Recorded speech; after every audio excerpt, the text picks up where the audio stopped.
Saúde do trabalhador. Histórico. Foi entre 1800 e 1850, na Inglaterra, durante a Revolução Industrial, que no cenário mundial se deu início ao primeiro serviço de medicina do trabalho. Neste mesmo período, como resposta ao crescente movimento trabalhista, foi instituída a Inspetoria de Fábricas, entidade estatal que tinha como responsabilidade verificar como era feita a proteção da saúde do trabalhador em relação a riscos e agravos. No entanto, tais serviços foram sendo incorporados por empresas privadas,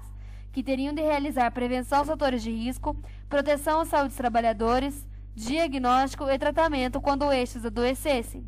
Mas e o Estado? Qual o seu papel neste momento? O Estado assumiu uma posição de regulador das condições de trabalho, criando políticas para inspeção das empresas. Mas isto foi em cenário internacional, acontecendo em muitos países, dependendo da relação existente entre as fábricas e os sindicatos de trabalhadores. Já no Brasil, a saúde era tratada de forma assistencial. No começo do século XX, aproximadamente metade das fábricas localizadas no estado de São Paulo tinham serviços médicos. Porém, estes tinham caráter apenas curativo e eram financiados parcialmente pelos próprios trabalhadores. Vale ressaltar que, neste período, de acordo com relatos, os problemas de saúde dos trabalhadores eram denominados de doenças da pobreza, e estas eram vistas como algo que comprometia a produtividade dos trabalhadores. Foi aí que as empresas, percebendo que trabalhadores saudáveis produziam muito mais, e o que era de grande interesse, pois o processo de industrialização só crescia, e juntamente com a pressão dos trabalhadores através dos sindicatos, foi que tais serviços médicos ganharam uma expansão, sendo criadas as caixas de aposentadorias, precursoras dos institutos de aposentadorias e pensões, IAPs. Esses tinham como objetivo, para além do cuidado médico, fornecer benefícios em relação à compensação securitária. No entanto, sabe-se que neste período a noção de prevenção ainda era muito incipiente, sendo os serviços médicos direcionados prioritariamente para exames admissionais. Partindo para 1943, temos o desenvolvimento das CLTs, Consolidação das Leis Trabalhistas, que trouxe consigo a garantia da segurança e medicina do trabalho, pois estes seriam obrigatórios nas grandes empresas. Porém, como é de se esperar, todo este processo para a inserção desses serviços aconteceu de forma lenta, sendo que a maioria das empresas contavam com instalações médicas precárias e com ações curativas e clínicos assistencialistas. 10 anos depois, estudos relatam que apenas 72,4% das empresas tinham comissões internas de prevenção dos acidentes, CIPAs, e que somente 39,2% realizavam medidas relacionadas à prevenção. Entretanto, vale dizer que estas tais CIPAs não eram tão eficazes. Neste momento, a massa de trabalhadores não podiam exercer pressão, nem tinham tanto poder, porque as ameaças de retaliações pelos empregadores eram imensas. Pelos anos de 1970, foi criado o Instituto Nacional de Previdência Social, que surgiu pela junção dos diversos IAPs. Porém, a atenção à saúde do trabalhador ainda era tratada juntamente com a concessão de benefícios sociais. Em seguida, no cenário brasileiro, surgiu o Instituto Nacional de Assistência e Previdência Social, INAMPS, que tinha como responsabilidade a assistência médica dos trabalhadores segurados e de financiamento da maioria da assistência médica no Brasil. Tais serviços podiam ser próprios, contratados ou conveniados. Além disso, como sempre, o INAMPS também exercia ações de proteção social. Como consequência dessa dualidade do serviço, a saúde não tinha atenção individual e os indicadores desta não eram satisfatórios. O país, neste contexto, havia um grande número de trabalhadores que sofriam de doenças e acidentes do trabalho, o que levou o INPS a exigir maior fiscalização das empresas por parte do Ministério do Trabalho, a fim de inserir formas de prevenção. O que ocorreu em seguida foi o investimento em formação de profissionais mais bem preparados, nomeadamente médicos de trabalho e engenheiros de segurança, através de programas de especialização. Apesar de tais avanços, é importante citar um fato na história. Nos anos de 1970, houve o plano de prontação do INPS, que transferiu para as próprias empresas os serviços de perícias, concessão de licenças e benefícios. O resultado desta privatização foi uma enganadora queda no número de acidentes do trabalho e de afastamentos médicos dos trabalhadores. No entanto, apesar desses fatos, avanços, como dito anteriormente, realmente aconteceram, mas tal período histórico ainda permanecia com caráter insatisfatório para trabalhadores, empresas e previdência social, o que acabou por desaguar em uma crise dupla, com a forma de cuidado da saúde do trabalhador, bem como com o seu financiamento. Mas neste mesmo momento histórico estava a se desenvolver no país um movimento pela reforma sanitária, que vinha para argumentar contra o modelo fragmentado, assistencialista e excludente da Previdência Social. O movimento tinha a ideia de uma saúde como direito e que o Estado a devia disponibilizar, e contava com a participação próxima dos sindicatos para indicar os problemas e necessidades da massa trabalhista no que dizia respeito à saúde. Entretanto, foi apenas em 1988, com a criação do SUS, que o idealismo de uma saúde pública de perspectiva coletiva, na qual houvesse preocupação com a prevenção e promoção da saúde, em que os trabalhadores pudessem ser incluídos, foi concretizado. Para esta realização, o Estado de São Paulo teve um papel especial na construção, pois no início dos anos de 1980 aconteceu um movimento por parte dos trabalhadores que culminou na criação de serviços públicos de saúde do trabalhador. Isso se seguiu por vários outros estados e, como exemplo, pode-se citar o Centro de Estudos em Saúde do Trabalhador e Ecologia Humana, associado ao Fiocruz, que trouxe em tona a Associação do Trabalho e Meio Ambiente. Além deste, surgiu ainda o Instituto Nacional de Saúde no Trabalho, INST, e o Departamento Intersindical de Estudos e Pesquisas de Saúde e dos Ambientes de Trabalho, DIESAT, instituições que foram de extrema importância para o alcance da saúde do trabalhador. Podemos agora fazer um panorama de como era tratada a saúde do trabalhador antes da criação do SUS. Pois bem, a saúde do trabalhador ficava como encargo da medicina do trabalho e pela engenharia de segurança, que eram exercidas pelas próprias empresas e alguns sindicatos. No entanto, uma perspectiva de saúde pública e saúde coletiva ainda era muito incipiente. É importante lembrar que, nesta época, o Ministério da Previdência Social tinha entre as suas funções a perícia médica e a concessão de benefícios. Já o Ministério do Trabalho, por sua vez, ficava com as inspeções e fiscalizações dos ambientes e locais de trabalho. Num contexto histórico de atenção à saúde, fragmentada e com pouca participação dos trabalhadores, emergiu a reforma sanitária, que ergueu a bandeira da saúde do trabalhador entre suas frentes, pois isto já era um assunto muito debatido em países industrializados através de movimentos e reivindicações, nos quais à frente estava a Organização Internacional do Trabalho e a Organização Mundial de Saúde. Partindo agora da história a partir dos anos 80, anos que precederam a criação do SUS, destaca-se o surgimento de Programas de Saúde do Trabalhador, PST, e os Centros de Referência em Saúde do Trabalhador, CRST, que pensavam em atenção à saúde do trabalhador em vários locais do país, além da realização de ações de assistência, vigilância e capacitação pessoal. Em 1986, houve a primeira Conferência Nacional em Saúde do Trabalhador, que teve como conclusão uma grande adesão dos sindicatos dos trabalhadores ao projeto de construção do SUS, no qual havia o ideário da Política Nacional de Saúde do Trabalhador. Após 1988, ou seja, depois da criação do SUS, houve o início para uma caminhada de uma política de saúde do trabalhador a partir da expansão dos PST e dos CRST. Em 1990, com a Lei nº 8080, houve a definição de abrangência das ações de saúde do trabalhador no SUS, no que diz respeito à assistência, vigilância, promoção, informação, ensino e pesquisa. Em 1994, aconteceu a segunda Conferência Nacional em Saúde do Trabalhador, com enfoque na construção da Política Nacional da Saúde do Trabalhador, mas inserindo questões relativas ao meio ambiente. Em 1997, é lançada uma portaria sobre o preenchimento das autorizações de internação hospitalar, a IH, que inclui os acidentes de trabalho, o que demonstra o início para que a saúde do trabalhador entrasse nas estatísticas do SUS. Um ano depois, publicaram-se as portarias número 3120 e 3908, ambas de 1998, que contribuíram para a organização da vigilância e das demais ações dos serviços de saúde do trabalhador. Já em 1999, foi lançada outra portaria que institui uma lista de agravos e doenças relacionados ao trabalho.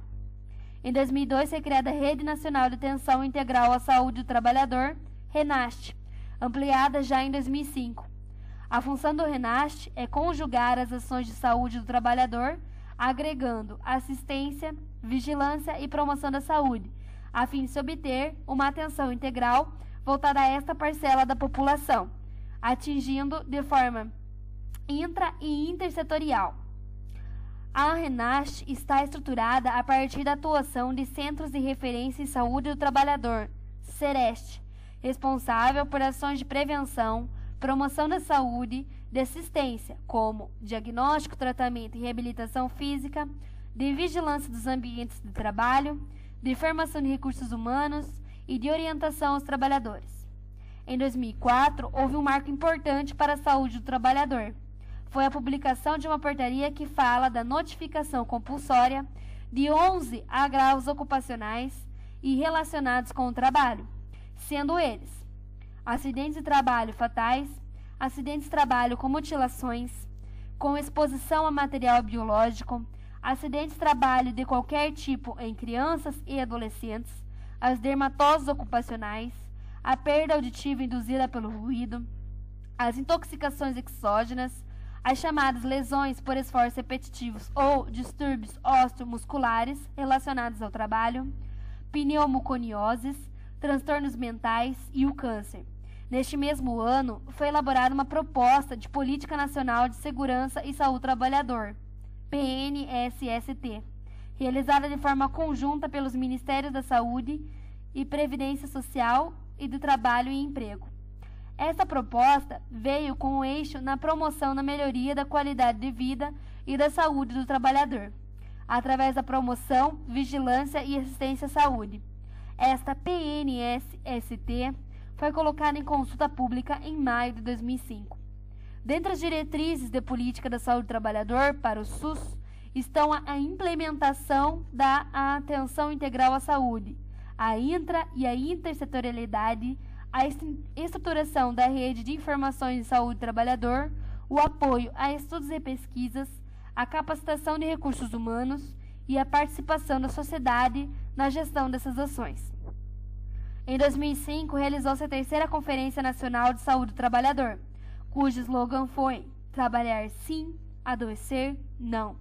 Em 2007, houve a transferência da COSAT, Comissão de Saúde e Ambiente de Trabalho, do Departamento de Ações Programáticas Estratégicas da Secretaria de Atenção à Saúde, para a Secretaria de Vigilância à Saúde, do mesmo Ministério da Saúde, o que foi de extrema importância para a consolidação das ações do SUS na vigilância à saúde do trabalhador. Atualmente compõe, juntamente com a saúde do trabalhador, o Departamento de Vigilância em Saúde Ambiental e Saúde do Trabalhador. Em 2009, houve a publicação de um decreto que, além de formalizar esta conformação, ainda aprovou uma estrutura regimental do Ministério da Saúde, que amplia as perspectivas de vigilância dos ambientes de trabalho no SUS, o que vem a ir de encontro com a prevenção de doenças e agravos e na promoção da saúde, o que sela de forma concreta a introdução da saúde do trabalhador ao Sistema Único de Saúde. Finalmente, em 23 de agosto de 2012, é instituída pela Portaria 1823 a Política Nacional de Saúde do Trabalhador e da Trabalhadora. Política Nacional de Saúde do Trabalhador e da Trabalhadora. Agora daremos ênfase aos principais aspectos da Portaria 1823. A portaria começa por inferir que compete ao Sistema Único de Saúde a execução das ações de saúde do trabalhador e faz menção que tal política está em alinhamento com a Política Nacional de Segurança e Saúde no Trabalho, instituída em 2011. Em seu artigo 2º, o documento refere que a Política Nacional de Saúde do Trabalhador e da Trabalhadora tem como finalidade definir os princípios, as diretrizes e as estratégias a serem observadas pelas 3 esferas de gestão para o desenvolvimento da atenção integral à saúde do trabalhador, com ênfase na vigilância, visando a promoção e a proteção da saúde do trabalhador e a redução da morbimortalidade decorrente dos modelos de desenvolvimento e dos processos produtivos. Em seguida, a portaria refere que todos os trabalhadores, homens e mulheres, independentemente da sua localização, urbana ou rural, de sua forma de inserção no mercado de trabalho, formal ou informal, de seu vínculo empregatício, público ou privado, assalariado, autônomo, avulso, temporário, cooperativado, aprendiz, estagiário, doméstico, aposentado ou desempregado, são sujeitos desta política. E o importante fato é que a portaria reconhece que o trabalho é um dos determinantes do processo saúde e doença. Falando agora dos princípios e diretrizes desta política, temos a universalidade, a integralidade, a participação da comunidade, dos trabalhadores, do controle social, a descentralização, a hierarquização, equidade e precaução. Mas o que se entende por precaução? Neste mesmo documento, em anexo à explicação, a incorporação do princípio da precaução nas ações de saúde do trabalhador considera que, por precaução, medidas devem ser implementadas visando prevenir danos à saúde dos trabalhadores, mesmo na ausência da certeza científica formal da existência de risco grave ou irreversível à saúde. Busca, assim, prevenir possíveis agravos à saúde dos trabalhadores causados por utilização de processos produtivos, tecnologias, substâncias químicas, equipamentos e máquinas, entre outros. Em seguida, a portaria menciona a articulação entre as ações individuais, de assistência e de recuperação dos agravos, com ações coletivas, de promoção, de prevenção, de vigilância dos ambientes e processos, de atividades de trabalho e de intervenção sobre os fatores determinantes da saúde dos trabalhadores, além do conhecimento técnico e saberes, experiências e subjetividade dos trabalhadores e destes com as respectivas práticas institucionais. Logo após, um artigo reconhece que a realização da articulação tratada neste artigo requer mudanças substanciais nos processos de trabalho em saúde, na organização da rede de atenção e na atuação multiprofissional e interdisciplinar que contemplam a complexidade das relações trabalho-saúde. A portaria ainda faz menção sobre a equidade, relatando que deve-se priorizar pessoas e grupos em situações de maior vulnerabilidade, como aqueles inseridos em atividades ou em relações informais e precárias de trabalho, em atividades de maior risco para a saúde, submetidos a formas nocivas de discriminação ou ao trabalho infantil, e que grupos vulneráveis devem ser identificados e definidos a partir da análise da situação da saúde local e regional e da discussão com a comunidade, trabalhadores e outros atores sociais de interesse à saúde dos trabalhadores. Sobre os objetivos da Política Nacional de Saúde do Trabalhador e da Trabalhadora, temos: fortalecer a vigilância da saúde do trabalhador, VISAT, e a integração com os demais componentes da vigilância em saúde. Outro objetivo é promover a saúde e ambientes e processos de trabalhos saudáveis, por meio do fortalecimento e articulação das ações de vigilância em saúde, identificando os fatores de risco ambiental com intervenções tanto nos ambientes e processos de trabalho como no entorno,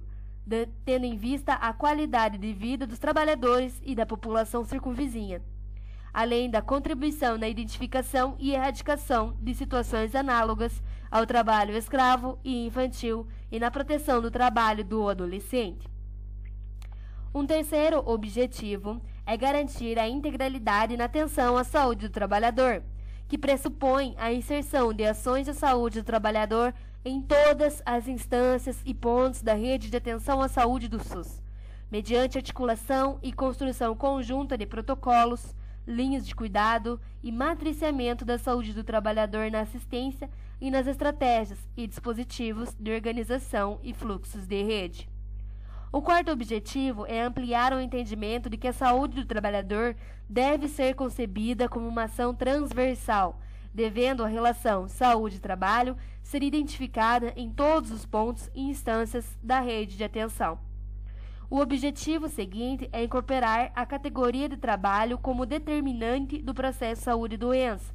dos indivíduos e da coletividade, incluindo-se análises de situação de saúde e nas ações de promoção de saúde. O sexto é assegurar que a identificação da situação de trabalho dos usuários seja considerada nas ações e serviços de saúde do SUS e que a atividade de trabalho realizada pelas pessoas, como as suas possíveis consequências para a saúde, sejam consideradas no momento de cada intervenção em saúde.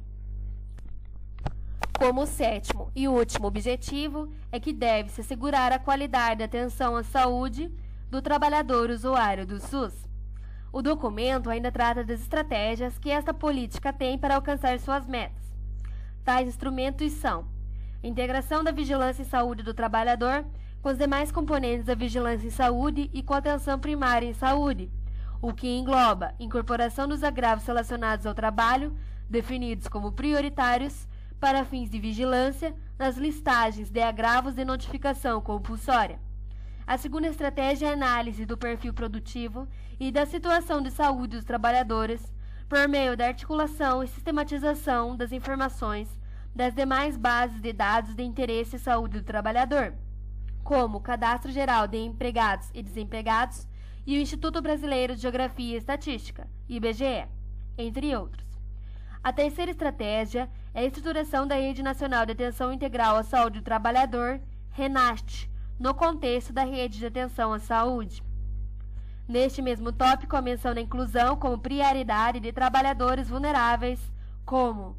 chefe de família desempregado ou subempregado, crianças e adolescentes trabalhando, gestantes ou nutrizes trabalhando, algum membro da família portador de algum agravo à saúde relacionado com o trabalho, podendo ser acidente ou doença, e presença de atividades produtivas no domicílio. Além disso, a notificação de agravos relacionados no trabalho no SINAM e no CIAB e a emissão de relatórios atestados médicos, incluindo o laudo de exame médico da comunicação de acidente de trabalho, CAT, nos casos pertinentes, também está nessa estratégia. Além disso, é citada a articulação com as equipes técnicas e os Centros de Referência em Saúde do Trabalhador, CEREST, que deve ser feita sempre que necessário, para a prestação de retaguarda técnica especializada, considerando seu papel no apoio matricial a toda a rede do SUS. A quarta estratégia é o fortalecimento e ampliação da articulação intersetorial. A quinta é o estímulo à participação da comunidade, dos trabalhadores e do controle social. O sexto instrumento, que está presente em todas as outras políticas do SUS, é o desenvolvimento e a capacitação de recursos humanos, o que pressupõe a articulação intersetorial com ministérios e secretarias do governo, especialmente com o Ministério da Educação, para fins de inclusão de conteúdos temáticos de saúde do trabalhador nos currículos do ensino fundamental e médio, da rede pública ou privada, em cursos de graduação e de programas específicos de pós-graduação. A sétima estratégia é o apoio ao desenvolvimento de estudos e pesquisas, como projetos, estudos nas áreas prioritárias, como tecnologia, normas, protocolos, entre outros. E, por fim, como último instrumento, está o fato de contemplar estratégias de articulação e de inserção de conteúdos de saúde do trabalhador nos diversos cursos de graduação nas áreas de saúde, engenharias, ciências sociais, entre outros, além dos cursos que apresentam correlação com a saúde, para que seja viabilizada a preparação dos profissionais, desde a graduação, incluindo a oferta de vagas para estágios curriculares e extracurriculares. No que diz respeito às responsabilidades, temos que as três esferas de governo compartilham a tarefa de coordenar a implementação da política, de inserir ações, metas, indicadores da saúde do trabalhador no Plano Nacional de Saúde e na Programação Anual de Saúde, alocar recursos orçamentários, desenvolver estratégias para fortalecer a participação da comunidade, incorporar ações e procedimentos de vigilância e de assistência à saúde do trabalhador junto com a rede de atenção à saúde, promover a articulação intersetorial e a formação e a capacitação em saúde do trabalhador dos profissionais de saúde do SUS. E, respeitando a estrutura do Sistema Único de Saúde, organizar as ações de promoção, vigilância e assistência à saúde do trabalhador nas regiões de saúde, considerando os diferentes níveis de complexidade, tendo como centro ordenador a atenção primária em saúde, definindo os mecanismos e os fluxos de referência e contrarreferência e de apoio matricial, além de outras medidas para assegurar o desenvolvimento de ações de promoção, vigilância e assistência em saúde do trabalhador. Além disso, deve-se garantir a implementação nos serviços públicos e privados da notificação compulsória dos agravos de saúde relacionados ao trabalho. Após essas responsabilidades de gestão, há as responsabilidades do Sereste, que são desempenhar as funções de suporte técnico, de educação permanente, de coordenação de projetos de promoção, vigilância e assistência à saúde dos trabalhadores no âmbito de sua área de abrangência.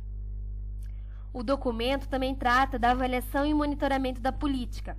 e sobre estes tópicos, refere que as metas e os indicadores para avaliação e monitoramento da política nacional de saúde do trabalhador e da trabalhadora devem estar contidos nos instrumentos de gestão definidos pelo Sistema de Planejamento do SUS.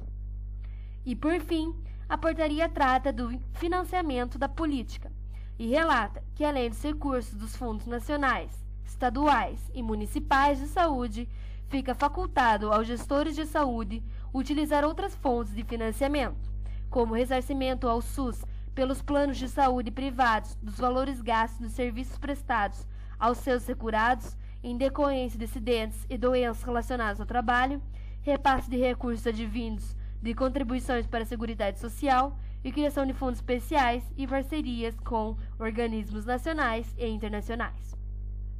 Enfim, esta foi a história da saúde do trabalhador no Brasil, desde seu tímido início até a recente instituição da Política Nacional de Saúde do Trabalhador e da Trabalhadora.